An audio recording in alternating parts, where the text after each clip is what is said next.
Hello everyone. आज हम लोग जिस चैप्टर पे डिस्कशन करेंगे वो है basically three dimensional geometry. Okay, so आज हम लोग जस्ट इस थ्री डिमेंशनल ज्योमेट्री का इंट्रोडक्शन पार्ट देखेंगे जो बेसिकली क्लास 11 में है। ठीक है ना। इसके बारे में जो डिटेल वाला जो पोर्शन है जो बेसिकली क्लास 12 में, वो हम लोग नेक्स्ट क्लास में हम लोग देखेंगे। Anyway, so introduction to three dimensional geometry. Okay, हम लोग ऑलरेडी टू डिमेंशनल ज्योमेट्री के बारे में हम लोग देख चुके हैं, जहां पर हम लोग किसी भी पॉइंट को अगर लोकेट करना हो तो उस पॉइंट को लोकेट करने के लिए हम लोग को सबसे पहले दो रेफरेंस एक्सिस लेना पड़ता है। ठीक है ना। So rectangular introduction to rectangular Cartesian coordinate geometry में, ठीक है ना, जब हम लोग कोऑर्डिनेट ज्योमेट्री का जब हम लोग स्टार्टिंग जब किए थे तो वहां पर हम लोग देखे थे कि किसी भी पॉइंट को एक प्लेन में लोकेट करने के लिए हम लोग को दो रेफरेंस एक्सिस लेना पड़ता है। एक होता है हॉरिजॉन्टल एक्सिस जिसको एक्स एक्सिस कहा जाता है, और एक होता है वर्टिकल एक्सिस जिसको वाई एक्सिस कहा जाता है। तो वो बेसिकली टू डिमेंशनल ज्योमेट्री में था। ठीक है ना। लेकिन एक्चुअल लाइफ में, एक्चुअल वर्ल्ड में सब कुछ बेसिकली थ्री डिमेंशनल होता है। ठीक है ना। तो इसीलिए हम लोग को थ्री डिमेंशनल ज्योमेट्री का भी एक बेसिक नॉलेज होना चाहिए। ठीक है ना। सो आज के क्लास में हम जस्ट इस थ्री डिमेंशनल ज्योमेट्री का इंट्रोडक्शन देखेंगे। ठीक है ना। सो क्या है कि जैसे कोऑर्डिनेट ज्योमेट्री में था, जैसे टू डिमेंशनल ज्योमेट्री में था, किसी भी पॉइंट को लोकेट करने के लिए सबसे पहले हम लोग दो एक्सिस बनाते थे। तो यहाँ पे थ्री डिमेंशनल ज्योमेट्री में किसी भी पॉइंट की पोजीशन को लोकेट करने के लिए सबसे पहले हम लोग को तीन एक्सिस बनाना पड़ता है। तीनों एक दूसरे के परपेंडिकुलर है। ठीक है ना। They are mutually perpendicular to each other. तो इस तरीके से हम लोग को तीन एक्सिस बनाना पड़ता है। एक एक्सिस को बेसिकली एक्स एक्सिस कहा जाता है, ठीक है ना, एक को वाई एक्सिस कहा जाता है और एक को जेड एक्सिस कहा जाता है। ठीक है ना। सो थ्री डिमेंशनल स्पेस में, ठीक है ना, स्पेस में, ठीक है ना, ये स्पेस बेसिकली थ्री डिमेंशनल है। तो इस स्पेस में किसी भी पॉइंट की पोजीशन को लोकेट करने के लिए सबसे पहले हम लोग को तीन एक्सिस बनाना पड़ता है। ठीक है ना। एक है एक्स एक्सिस, एक है वाई एक्सिस और एक है जेड एक्सिस। जब हम लोग प्लेन में जब लोकेट करते हैं, ठीक है ना, कोऑर्डिनेट ज्योमेट्री में जब हम लोग किए थे तब हम लोग को जस्ट दो एक्सिस बनाना पड़ता था। ठीक है ना। तो वो बेसिकली वो टू डिमेंशनल हो गया है। ठीक है ना।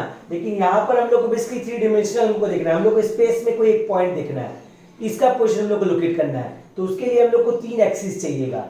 ठीक है ना। तो ये मेरा हुआ पॉजिटिव एक्स एक्सिस। ठीक है ना। इसको अगर हम पीछे की तरफ अगर प्रोड्यूस करेंगे तो ये मेरा नेगेटिव एक्स एक्सिस हो जाएगा। ये है पॉजिटिव वाई एक्सिस। इसको अगर हम पीछे की तरफ अगर एक्सपेंड करेंगे, एक्सटेंड करेंगे तो बेसिकली मेरा ये नेगेटिव वाई एक्सिस हो जाएगा। और ये तीसरा एक्सिस जो है वो मेरा है जेड एक्सिस। इसको अगर हम नीचे की तरफ अगर एक्सटेंड करेंगे तो बेसिकली ये नेगेटिव जेड एक्सिस हो जाएगा। ठीक है ना। तो इस तरीके से थ्री डिमेंशनल ज्योमेट्री में किसी भी पॉइंट को लोकेट करने के लिए सबसे पहले हम लोग को तीन एक्सिस ड्रॉ करना पड़ता है। ये तीनों एक्सिस एक दूसरे के परपेंडिकुलर है। They are mutually perpendicular to each other. ठीक है ना। एक्स वाई के परपेंडिकुलर है, एक्स जेड के भी परपेंडिकुलर है। ठीक है ना। इस तरीके से बेसिकली है। तो क्या हो जाएगा ये, जैसे टू डिमेंशनल ज्योमेट्री में जब हम लोग किसी पॉइंट को लोकेट करने के लिए हम लोग दो एक्सिस बनाते थे, एक होता था एक्स एक्सिस और एक होता वाई एक्सिस। ये बेसिकली हम लोग के टू डिमेंशनल ज्योमेट्री में होता था। ठीक है ना। एक को हम लोग एक्स एक्सिस लिखते थे और एक को हम लोग वाई एक्सिस लिखते थे। इस तरीके से हम लोग एंटायर प्लेन को चार क्वाड्रेंट में डिवाइड करते थे। ठीक है ना। ये मेरा हुआ फर्स्ट क्वाड्रेंट, ये हुआ सेकेंड क्वाड्रेंट, ये हुआ थर्ड क्वाड्रेंट और ये हुआ फोर्थ क्वाड्रेंट। ठीक है ना। इस तरीके से हम लोग एंटायर प्लेन को चार क्वाड्रेंट में डिवाइड कर देते थे टू डिमेंशनल ज्योमेट्री में। यहां बेसिकली क्या होता है, स्पेस में हम लोग तीन एक्सिस बनाकर, ठीक है ना, ये तीनों एक्सिस जिस पॉइंट पर इंटरसेक्ट कर रहा है, ठीक है ना, वो पॉइंट मेरा ओरिजिन कहलाता है। ठीक, जैसे यहाँ पे ये दोनों एक्सिस जहां पे इंटरसेक्ट करता है वो मेरा बेसिकली ओरिजिन कहलाता है। सिमिलरली यहाँ पर तीनों एक्सिस जिस पॉइंट पर इंटरसेक्ट करता है वो पॉइंट बेसिकली मेरा ओरिजिन कहलाता है। ठीक है ना। तो जैसे यहाँ पर ये मेरा बेसिकली एक्सिस जो है प्लेन को चार क्वाड्रेंट में डिवाइड कर दिया। ठीक है ना। चार होता है इसलिए हम लोग इसको क्वाड्रेंट बोलते हैं। बट थ्री डिमेंशनल ज्योमेट्री में क्या होता है, थ्री डिमेंशनल ज्योमेट्री में बेसिकली ये तीन एक्सिस जो है इस पूरे स्पेस को 8 ऑक्टेंट में डिवाइड करता है। ठीक है ना। 8 ऑक्टेंट्स, बेसिकली 8 है इसलिए हम लोग इसको ऑक्टेंट बोल रहे हैं। ठीक है ना। ये 8 ऑक्टेंट्स में हम लोग को डिवाइड करता है। ठीक है ना। यहाँ पे हम लोग क्वाड्रेंट्स बोलते थे। क्वाड्रेंट्स इसलिए बोलते थे क्योंकि बेसिकली चार होता था। क्वाड मतलब समथिंग रिलेटेड टू 4 हो जाता है। ठीक है ना। क्वाड मतलब समथिंग रिलेटेड टू 4 हो जाता है और ऑक्ट मतलब समथिंग रिलेटेड टू 8 हो जाता है। तो बेसिकली 8 ऑक्टेंट हो रहा है, ठीक है ना। कैसे 8 ऑक्टेंट हो रहा है वो हम लोग बाद में देखेंगे, ठीक है ना। बस फिलहाल के लिए एक बार ये सोच के चलिए कि ये जो 3 एक्सिस जो है ये बेसिकली मेरे इस पूरे स्पेस को 8 ऑक्टेंट में डिवाइड कर दे रहा है, ठीक है ना। वो 8 ऑक्टेंट में कैसे डिवाइड कर रहा है, कौन से ऑक्टेंट में कौन पॉजिटिव होगा कौन नेगेटिव होगा, वो कैसे पता लगाएंगे वो हम लोग बाद में देखेंगे, ठीक है ना। फिलहाल के लिए जस्ट इतना खाली नॉलेज में रखो कि ये 3 एक्सिस जो है इस एंटायर स्पेस को 8 ऑक्टेंट में डिवाइड कर देता है, ठीक है ना। ऐसा बेसिकली हो जाता है। तब अगर हम लोग ये एक्स एक्सिस और वाई एक्सिस को लेकर, ठीक है ना, एक्स एक्सिस और वाई एक्सिस को लेकर अगर हम लोग एक प्लेन बनाए तो ये मेरा plane basically x y plane कहलाएगा, ठीक है ना। एक्स एक्सिस और वाई एक्सिस मिलके जो प्लेन बनाता है वो बेसिकली मेरा एक्स वाई प्लेन कहलाता है, ठीक है ना। तो ये बेसिकली मेरा एक्स वाई प्लेन कहलाएगा, ठीक है ना। सिमिलरली वाई एक्सिस और जेड एक्सिस मिलकर जो प्लेन होगा वो बेसिकली मेरा वाई जेड प्लेन कहलाएगा, ठीक है ना। और z एक्सिस और x एक्सिस मिलकर जो प्लेन बनेगा वो बेसिकली मेरा zx प्लेन कहलाएगा, ठीक है ना। इस तरीके से बेसिकली मेरा ये प्लेन हो जाता है, क्लियर। जैसे सपोज हम लोग एग्जांपल लेते हैं, हम लोग 3 डायमेंशनल ज्योमेट्री, हम लोग एक सिंपल रूम का एग्जांपल लेते हैं, ठीक है ना। हम लोग एक सिंपल सा रूम का एग्जांपल लेते हैं। जैसे मान लो कि हम लोग को रूम इस तरीके से एक रूम दिया हुआ है,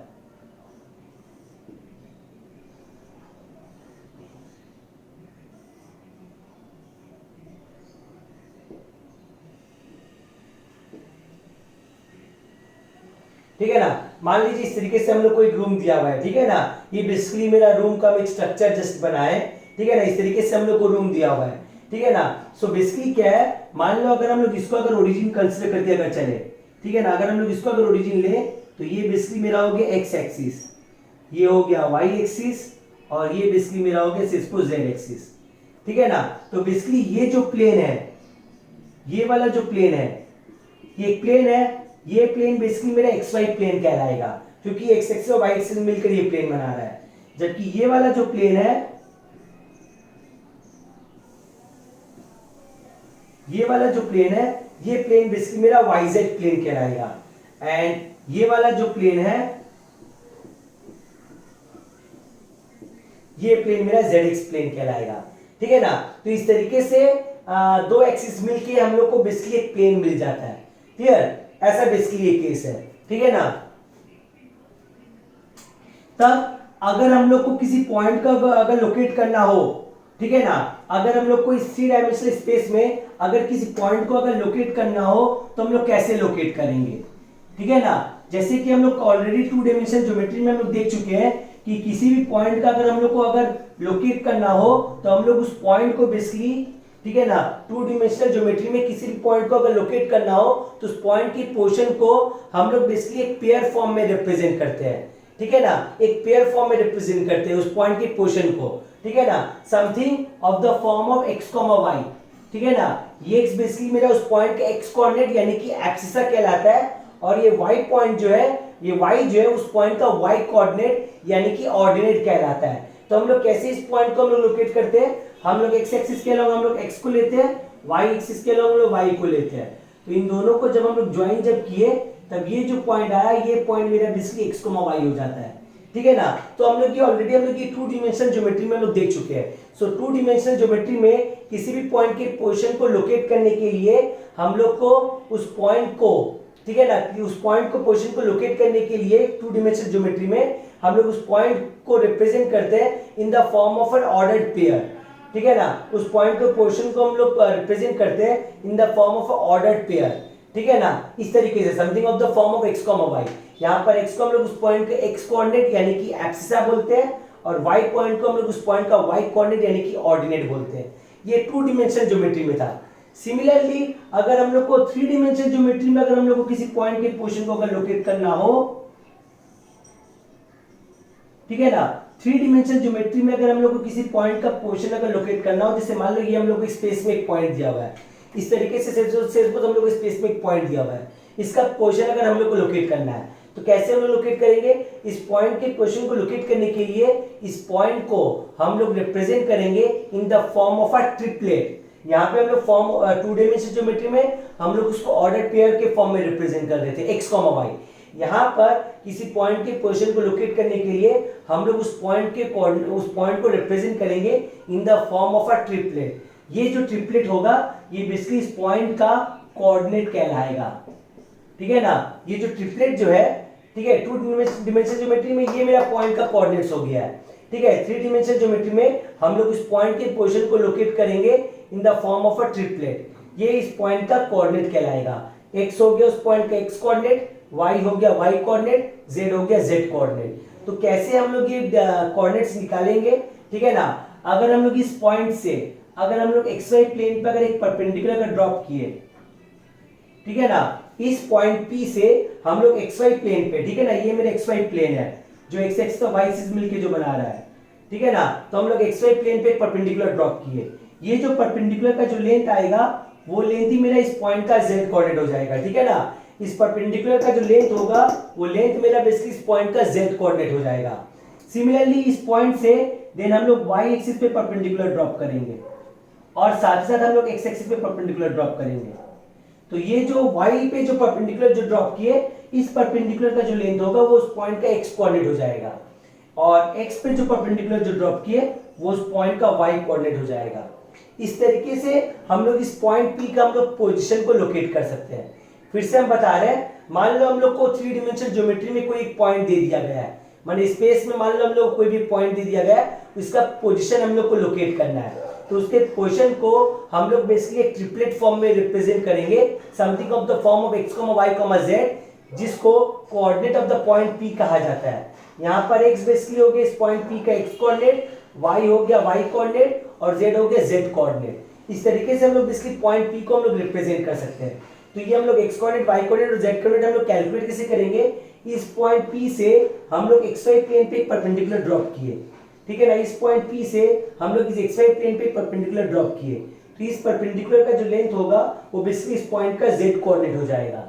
देन अगेन इस पॉइंट से हम लोग y एक्सिस पे बेसिकली परपेंडिकुलर ड्रॉप किए, तो y पे जब परपेंडिकुलर जब ड्रॉप करेंगे तभी जो परपेंडिकुलर का जो लेंथ होगा वो बेसिकली इस पॉइंट का x कोऑर्डिनेट हो जाएगा।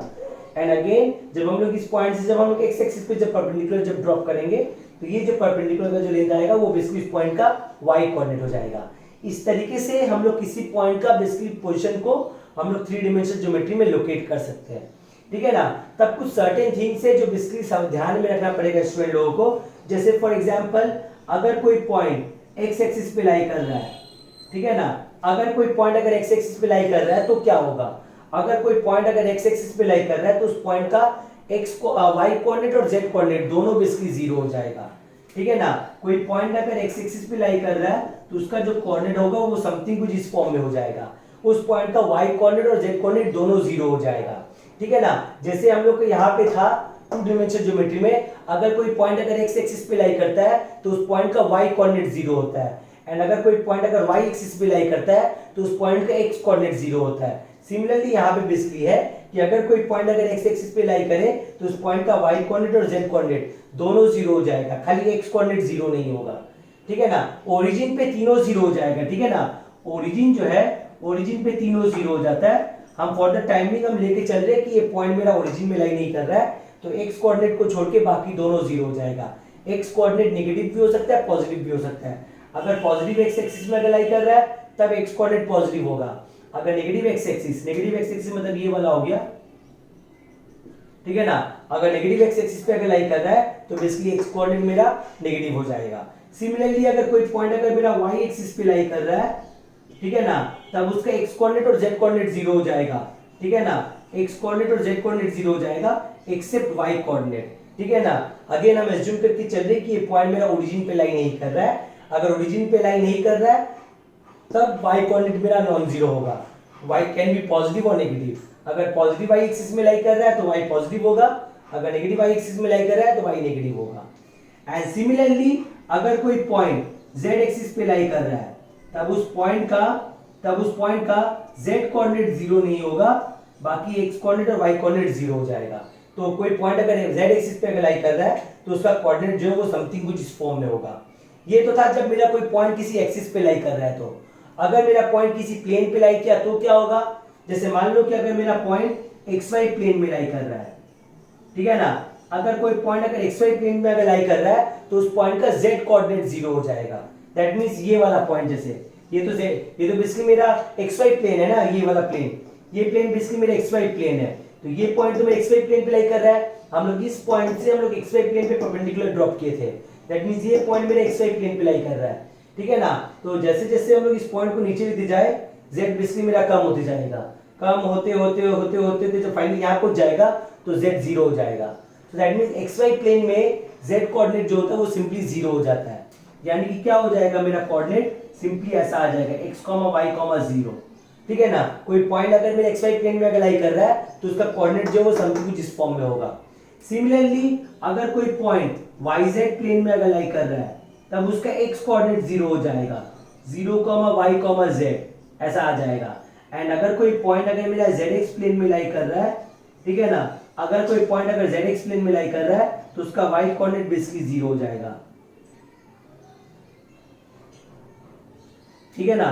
अगर कोई पॉइंट अगर मेरा zx प्लेन में अगर लाई कर रहा है तो उसका y कोऑर्डिनेट 0 हो जाएगा, ठीक है ना। इस तरीके से हम लोग पॉइंट का कोऑर्डिनेट्स ले सकते हैं अगर वो डिफरेंट एक्सिस या फिर डिफरेंट प्लेन्स में अगर लाई कर रहा है तो, ठीक है ना। तो ये basically introduction to 3 dimensional geometry था। अच्छा, अब यहाँ से हम लोग ऑक्टेंट की तरफ जाते हैं।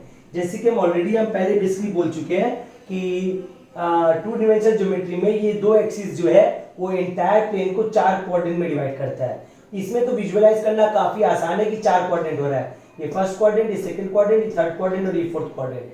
3 डायमेंशनल ज्योमेट्री में थोड़ा दिक्कत होता है समझने में, ठीक है ना। लेकिन अगर ठीक से अगर विजुअलाइज किया जाए तो क्लियर हो जाएगा कि 3 डायमेंशनल ज्योमेट्री में एक्सिस जो है वो एंटायर स्पेस को 8 ऑक्टेन में डिवाइड कर देता है।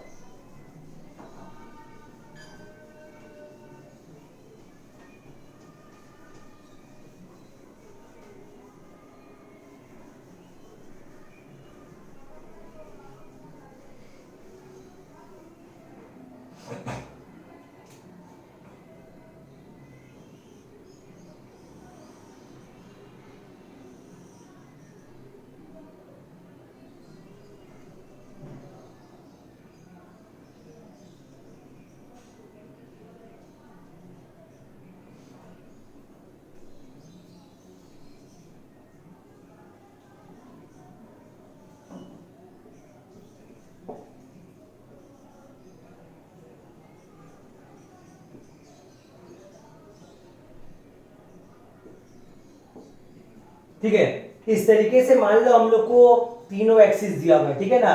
ये पॉजिटिव एक्स एक्सिस, ये नेगेटिव एक्स एक्सिस, ये पॉजिटिव वाई एक्सिस, ये नेगेटिव वाई एक्सिस, ये पॉजिटिव जेड एक्सिस, ये नेगेटिव जेड एक्सिस, ठीक है ना। और जहां पर ये तीनों इंटरसेक्ट कर रहा है ओ, ये मान लो ये मेरा ओरिजिन है, ठीक है ना। इस तरीके से ये तीन एक्सिस मिलकर इस एंटायर स्पेस को, ठीक है ना, इस एंटायर स्पेस को 8 ऑक्टेन में डिवाइड कर दे रहा है, ठीक है ना। First octane, second octane, third octane, fourth octane, fifth, six, seven, 8, इस तरीके से 8 ऑक्टेन में डिवाइड कर देता है, ठीक है ना। सो यहाँ पर हम लोग ऑक्टेन लेते हैं और यहाँ पे हम लोग एक्स कोऑर्डिनेट, वाई कोऑर्डिनेट और जेड कोऑर्डिनेट इस तरीके से देखते हैं। तो 8 ऑक्टेन होता है, first, second, third, fourth, fifth, sixth, seventh and finally 8। इस तरीके से 8 ऑक्टेन्स हो जाता है, ठीक है ना। सो फर्स्ट ऑक्टेन बेसिकली क्या होता है, फर्स्ट ऑक्टेन में एक्स कोऑर्डिनेट, वाई कोऑर्डिनेट और जेड कोऑर्डिनेट सब बेसिकली पॉजिटिव होता है, ठीक है ना। सो पॉजिटिव पॉजिटिव पॉजिटिव, ठीक है ना। सेकेंड ऑक्टेन में क्या होता है, सेकेंड ऑक्टेन में एक्स कोऑर्डिनेट नेगेटिव हो जाता है और बाकी दोनों पॉजिटिव रहता है, ठीक है। थर्ड में एक्स और वाई दोनों नेगेटिव हो जाता है और ये पॉजिटिव रहता है, जबकि फोर्थ ऑक्टेन में x positive, y negative. Same चीज बेसिकली मेरा बाकी 4 ऑक्टेन में भी होता है, बट वहां पे अब मेरा जेड जो है वो नेगेटिव हो जाएगा। So positive positive negative negative positive negative negative negative negative negative sorry positive negative negative. इस तरीके से ये 8 ऑक्टेन हो जाएगा, ठीक है ना। जैसे कि से सपोज अगर हम लोग positive z axis, positive y axis और पॉजिटिव एक्स एक्सिस अगर ले, ठीक है ना, तब हम लोग को जो ऑक्टेंट मिलेगा वो बेसिकली मेरा फर्स्ट ऑक्टेंट हो जाएगा। ठीक है ना, ये फर्स्ट ऑक्टेंट हुआ। सिमिलरली सेकंड ऑक्टेंट कौन सा हो जाएगा, ये पीछे वाला जब हम लोग लेंगे, माने नेगेटिव एक्स एक्सिस कंसीडर कर लेंगे तो इस तरीके से टोटल 8 ऑक्टेन में डिवाइड हो जाएगा। ठीक है ना, जैसे कि से सपोज अगर हम लोग कंसीडर करें, ठीक है ना, से सपोज अगर हम लोग कंसीडर करें समथिंग कुछ इस तरीके से, ठीक है, समझाना थोड़ा मुश्किल है लेकिन फिर भी विजुअलाइज अगर स्टूडेंट लोग करेंगे तो क्लियर हो जाएगा। ठीक है, मान लो इस तरीके से हम लोग को 3 एक्सिस दिया हुआ है। ठीक है ना, मान लो इस तरीके से अगर हम लोग को 3 एक्सिस दिया हुआ है, ठीक है ना, ये एक है, ये एक है और ये एक है। ठीक है ना, तीनों एक दूसरे के परपेंडिकुलर है। इस तरीके से मान लो हम लोग को 3 एक्सिस दिया हुआ है, तो 8 ऑक्टेन कैसा होगा, पहला तो ये वाला ऑक्टेन हो जाएगा, ये वाला रीजन। ठीक है ना, दूसरा ये वाला रीजन हो जाएगा, तीसरा ये वाला रीजन, चौथा ये वाला रीजन, एंड सिमिलरली 4 रीजन नीचे की तरफ रहेगा। तो इस तरीके से टोटल 8 ऑक्टेन हो जाएगा। समझ में आ रहा है ना, जैसे मान लो हम लोग को इस तरीके से 3 एक्सिस दिया हुआ है, ठीक है ना, तो बेसिकली ये जो ऊपर वाला जो रीजन है, ये वाला रीजन, ये मेरा फर्स्ट ऑक्टेंट हुआ। ठीक है ना, ये वाला रीजन जो हो रहा है, ठीक है, ये वाला रीजन जो है ये मेरा सेकंड ऑक्टेंट हुआ। हम जस्ट इसके ऊपर वाला पोर्शन कंसीडर कर रहे हैं, ये थर्ड ऑक्टेंट, ये फोर्थ ऑक्टेंट, एंड सिमिलरली मेरा 4 ऑक्टेंट नीचे की तरफ हो जाएगा। सो टोटल 4 ऊपर की तरफ और 4 नीचे की तरफ मिलाकर टोटल 8 ऑक्टेंट हो जा रहा है। ठीक है ना, इस तरीके से हम लोग एंटायर स्पेस को 8 ऑक्टेन में डिवाइड कर सकते हैं। ठीक है ना, सो ये बेसिकली था ऑक्टेन का कॉन्सेप्ट। क्लियर। अब नेक्स्ट अब हम लोग जा रहे हैं डिस्टेंस फॉर्मूला की ओर।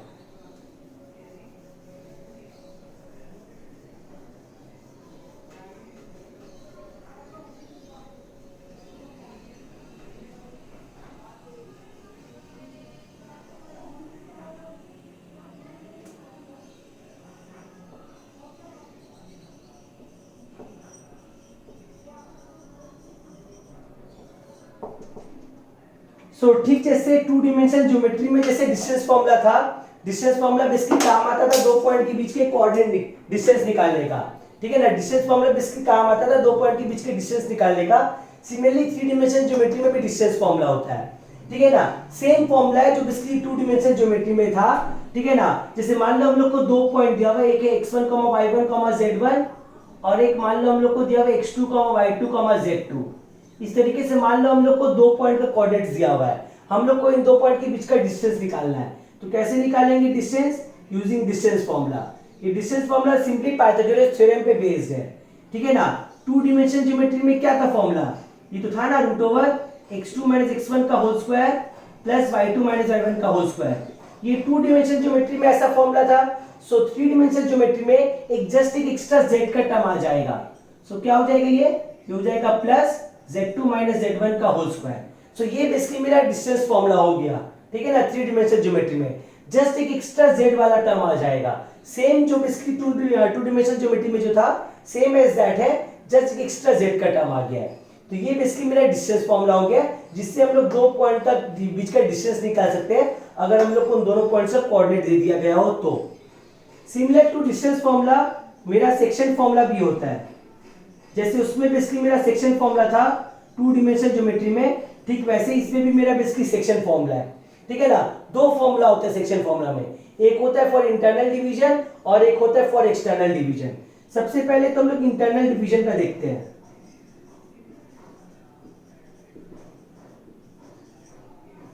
इंटरनल डिवीजन में क्या होता है, जैसे मान लो हम लोग को 2 पॉइंट दिया हुआ है स्पेस में, एक का कोऑर्डिनेट x1, y1, z1 और एक का मान लो x2, y2, z2।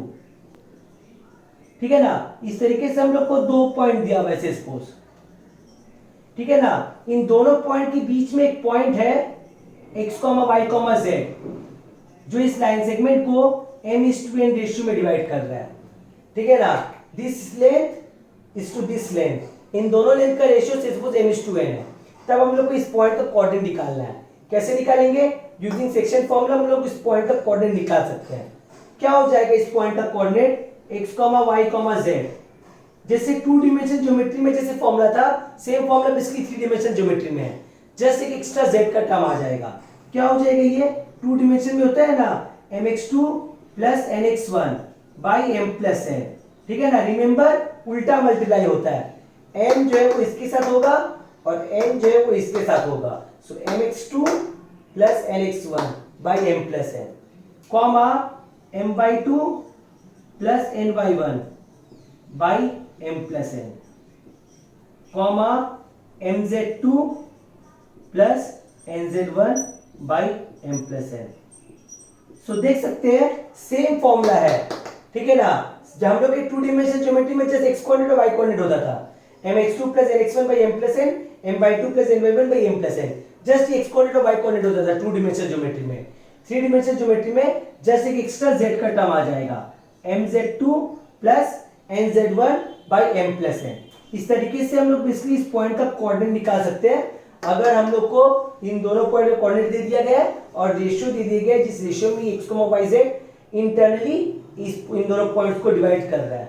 क्लियर, ये था इंटरनल डिवीजन के लिए। Similar to internal division section formula में और एक फॉर्मूला आ जाता है जो कि होता है for external division. External division और इंटरनल डिवीजन में क्या फर्क पड़ जाता है, ऑलरेडी जब टू डिमेंशनल ज्योमेट्री जब हम लोग डिस्कस कर रहे थे तब वहां पे हम लोग देखे थे ये चीज कि इंटरनल डिवीजन और एक्सटर्नल डिवीजन में क्या फर्क पड़ जाता है। तो नेक्स्ट जो आया वो बेसिकली आया for external division.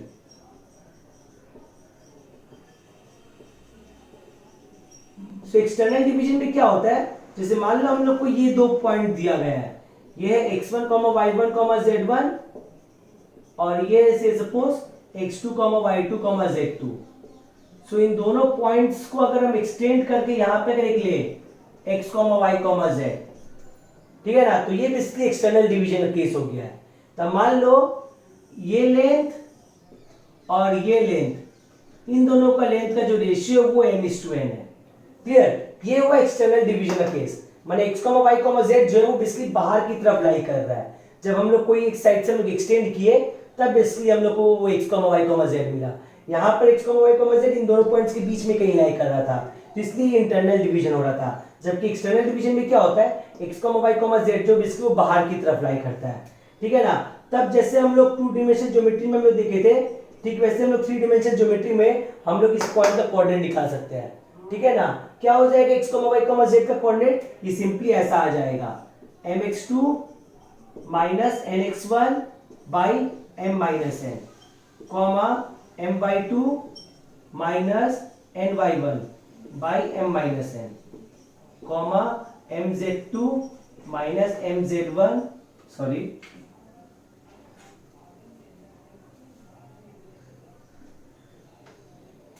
Minus nz1 by m minus n, ठीक है ना। ये जो फॉर्मूला था अगर हम इसको अगर एलिमिनेट कर दे तो ये जो था ये बेसिकली 2D में था। सो 3D में जस्ट एक एक्स्ट्रा z वाला टर्म आ गया है, ठीक है ना। सो अगेन रिमेंबर उल्टा मल्टीप्लाई होता है, n इसके साथ हो रहा है, n इसके साथ हो रहा है और इसके बीच में माइनस हो जाता है जब एक्सटर्नल डिवीजन का जब केस हो जाता है। तो क्लियर, तो ये सेम है जो हम लोग फॉर्मूला हम लोग बेसिकली 2D में देखे थे, जस्ट एक एक्स्ट्रा z का टर्म आ जा रहा है, ठीक है ना। तो ये बेसिकली सेक्शन फॉर्मूला था। अब इसमें भी बेसिकली केसेस हो जाता है, जैसे कि अगर हम लोग को मिड पॉइंट अगर निकालना हो, इसमें भी बेसिकली केसेस हो जाता है, जैसे कि अगर हम लोग को मिड पॉइंट निकालने के लिए अगर बोल दे, ठीक है ना, मिड पॉइंट निकालने के लिए बोल दे, मिड पॉइंट भी बोल सकता है या फिर पॉइंट ऑफ बाइसेक्शन भी बोल सकता है, दोनों का मतलब बेसिकली सेम है, ठीक है ना। मिड पॉइंट भी बोला जा सकता है या फिर हम लोग पॉइंट ऑफ बाइसेक्शन भी बोल सकते हैं, ठीक है ना। सो जब मिड पॉइंट निकालने के लिए जब बोलेगा तब बेसिकली हम लोग रेशियो को हम लोग 1:1 ले लेंगे। जब मिड पॉइंट जब निकालने के लिए बोलेगा तब हम लोग जस्ट रेशियो को 1:1 ले लेंगे, ठीक है ना। तो रिक्वायर्ड रेशियो इज 1:1। तब मेरा क्या आ जाएगा मिड पॉइंट, ये सिंपली ऐसा आ जाएगा x1 plus x2/2 comma y1 plus y2/2। तो ये तो बेसिकली मेरा 2D के लिए था, ठीक है ना। 3D में जस्ट एक एक्स्ट्रा z का टर्म आ जाएगा z1 प्लस z2/2, ठीक है ना। सो 3D में जस्ट एक्स्ट्रा z का टर्म आ जाएगा। तो ये बेसिकली मेरा मिड पॉइंट निकालने का तरीका हो गया। मैंने मान लो हम लोग को दो पॉइंट कोऑर्डिनेट दे दिया है, एक x1 y1 z1 और एक x2 y2 z2, इन दोनों पॉइंट्स का मिड पॉइंट निकालना है तो हम लोग इस तरीके से मिड पॉइंट निकाल सकते हैं, ठीक है ना। सिमिलरली अगर हम लोग को पॉइंट ऑफ ट्रांसेक्शन अगर निकालने के लिए बोले तो जैसे हम लोग 2D में हम लोग देखे हैं, बेसिकली मेरा दो पॉइंट ऑफ ट्रांसेक्शन पॉसिबल होता है, ठीक है ना। एक पॉइंट होता है जो बेसिकली 1:2 रेशियो में डिवाइड करे और एक होता है जो 2:1 में डिवाइड करे। ठीक है ना। बेसिकली दो पॉइंट ऑफ ट्रांसेक्शन पॉसिबल है, ठीक है ना। तो हम लोग ये दोनों लेके हम लोग दो पॉइंट का कोऑर्डिनेट निकाल देंगे, क्लियर, ऐसा ही आ जाएगा। और लास्टली इसमें जो आ रहा है वो है basically centroid of a triangle. हम लोग ऑलरेडी हम लोग 2D में हम लोग देखे थे कि सेंट्रोइड कैसे निकाला जाता है ट्रायंगल का, ठीक है ना। सेंट्रोइड बेसिकली ऐसा पॉइंट है जहां पर मीडियंस इंटरसेक्ट करे, ठीक है ना। तो जहां पर मीडियंस इंटरसेक्ट करेगा वो बेसिकली मेरा सेंट्रोइड ऑफ द ट्रायंगल हो जाएगा। तो अगर हम लोग को तीनों वर्टिसेस का कोऑर्डिनेट अगर दे दिया गया है x1, y1, z1, x2, y2, z2 and x3, y3, z3, ठीक है ना। अगर हम लोग को तीनों वर्टिसेस का कोऑर्डिनेट अगर दे दिया गया हो, ठीक है ना, ट्रायंगल के तीनों वर्टिसेस का कोऑर्डिनेट अगर दे दिया गया तो हम लोग सेंट्रोइड कैसे निकालेंगे?